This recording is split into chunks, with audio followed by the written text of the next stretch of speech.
આપણું બાળક નિરોગી હોય. આ રાજ્ય સરકાર આ વર્ષે નિરોગી બાળ વર્ષ ઉજવી રહ્યું છે.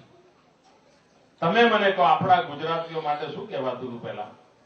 આપણા ગુજરાતીઓ એટલે ગુજ્જુ ભાઈઓ બધા, દાળ ભાત ખાવું, મોં પરથી માખી ના ઉડે એવા ગુજરાતીઓ. તો આપણે ગુજરાત એવું રાખવાનું છે? મને મંજૂર જ નથી ભાઈઓ. મારું ગુજરાત માય કાંગડું હોઈ શકે જ નહીં. મારું ગુજરાત માંડલું ના હોઈ શકે મિત્રો. ગુજરાત તો વીરની ભૂમિ બનવું જોઈએ. મને એવું બાળક મંજૂર નથી મિત્રો કે જે ઘોડિયામાંથી બહાર નીકળવા માટે ભેંકડા તાણતું હોય. અરે ગુજરાતનું બાળક એવું હોય, ઘોડિયામાંથી બહાર નીકળવા કૂદીને બહાર નીકળી આવે એવું બાળક હોવું છે. બાળક એવું હોય કે માને હોદવા માટે કોઈ મોરલામાં ફરવું પડે. બાળક મસ્ત હોય, બાળક શક્તિશાળી હોય. અને મારે ગુજરાતના એવા બાળકો જોવા છે. અને એટલા માટે નિરોગી બાળ વર્ષ ઉજવી રહ્યો છે. આંગણવાડીના બાળકોને આ સરકારે બનાવેલી ખાસ પ્રકારની ચોકલેટ આપવામાં આવે છે. અને દરરોજ એક ચોકલેટ એને આપવાની હોય છે. આ સામાન્ય ચોકલેટ નથી બેન. આ સરકારે આના માટે કરોડો રૂપિયા ખર્ચેલા છે. આ સરકારની એક બાળ ભોગ યોજનાથી બનાવેલી ચોકલેટ છે.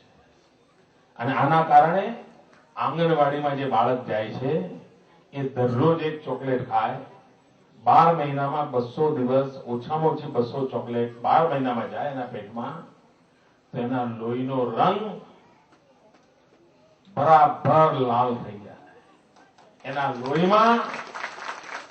લોહીમાં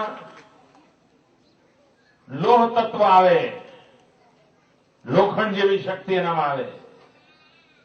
એના રક્તકણોનો વધારો થાય, એના હાડકાં મજબૂત બને. એની આંખો નબળી હોય તો એની આંખો ખૂબ તેજસ્વી બને. બાળકનો પૂરો વિકાસ થાય. એને જે ખૂટતું ચીજો છે એ પોષણ પૂરું પાડે છે ચોકલેટ. પણ જો આંગણવાડીમાં મોકલીએ જ નહીં તો આ બાળક સરકારમાં પૈસા ખર્ચશે, ચોકલેટ પણ બનશે, ચોકલેટ જશે બી ખરી. પણ જો બાળકના પેટ સુધી ન જાય તો?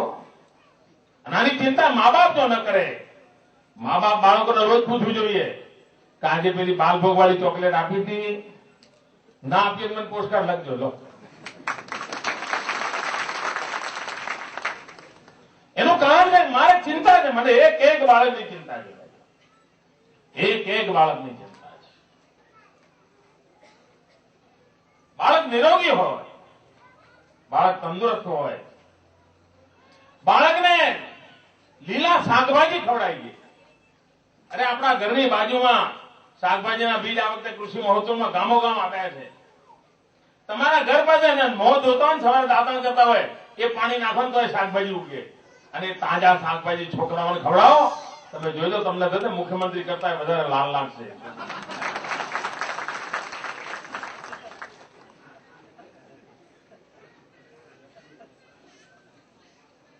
સેજ કાળજી લેવાની હોય છે ભાઈ.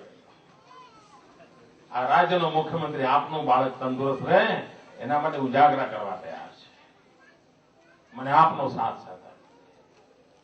બાળકો ભણે, બાળકો તંદુરસ્ત બને અને ગામનો સામૂહિક રીતે વિકાસ થાય. આ સખી મંડળો દ્વારા આપણે પ્રયાસ કરી રહ્યા છીએ. મેં જોયું કે આ વખતે તમારા ગામમાં સહભાગી વન વ્યવસ્થા અંતર્ગત 25 હેક્ટરમાં વાવેતરનું મોટું કામ, એમાં સફળતા મળે એના માટે શુભેચ્છા પાઠવું છું. ડાંગ જિલ્લાની સ્થિતિ એવી છે, પહેલા બહુ વરસાદ પડતો હતો, ગુજરાતનું ચેરાપુંજી કહેવાતું હતું.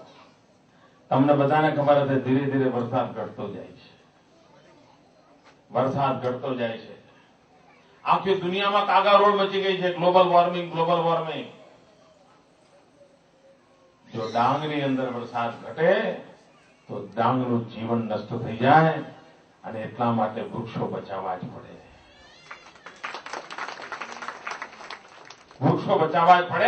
અને એના માટે સામૂહિક જવાબદારી ગામો ગામ ઉપાડવી પડે. અને આ સામૂહિક જવાબદારી જો આપણે ઉપાડીશું તો કોઈ પણ સરકાર આવે ને આપણું કાંઈ બગાડી નહીં શકે. મારે સ્થિતિ એવી જ લાવી છે. કોઈ સરકાર આવે તો આપણું સુધારી જાય હું કહેતો જ નથી. આપણે એટલા આગળ નીકળીએ, ગમે તેવી સરકાર આવે કશું બગાડી ના શકે. મારે ગુજરાતને એટલે સુધી લઈ જવું છે. કોકને બગાડવું હોય તો 100 વર્ષ જોઈએ, એટલું ગુજરાતને આગળ લઈ જવું છે. તો નાના નાના ભૂલકાઓ આજે શાળામાં પ્રવેશ મેળવ્યો છે, એમને ખૂબ ખૂબ આશીર્વાદ આપું છું. આ ભૂલકાઓના જીવનમાં ખૂબ પ્રગતિ થાય એના માટે ગામ આખું આશીર્વાદ આપે. ગામનો ઉત્સવ છે. જુઓ, બાળકોને શાળાએ મોકલવાને એ સમગ્ર રાજ્યનો ગામનો ઉત્સવ છે. તમારામાંથી તમને મિત્રો તમને જાણીને આશ્ચર્ય થશે, મેં મુખ્યમંત્રી તરીકે સોગંદ લીધા છે, મેં મારા મંત્રીમંડળના સોગંદ લેવડાયા છે, પણ મને મુખ્યમંત્રીના સોગંદનો જેટલો આનંદ થાય એના કરતા વધારે આનંદ આ નાના નાના ભૂલકાઓને નિશાળે લઈ જાઉં છું ને એ દિવસ પર. મારા મંત્રીમંડળના સોગંદ વિધિનો પ્રસંગ કરતા મને આ પ્રસંગ વધારે મોટો લાગે છે. તો મારા માટે આનું મહત્વ વધારે છે. અને આ મોટું મારે આ મોટું કામ છે. મંત્રીઓ તો બને તો 5 વર્ષે પૂરું, મુખ્યમંત્રી બને તો એ 5 વર્ષે 15 વર્ષે પૂરું, પણ આ બાળક શાળામાં જાય એની આખી પેઢી તરી જાય, પૂરી પેઢીના જીવનની ચિંતા થાય છે, એટલા માટે મારા.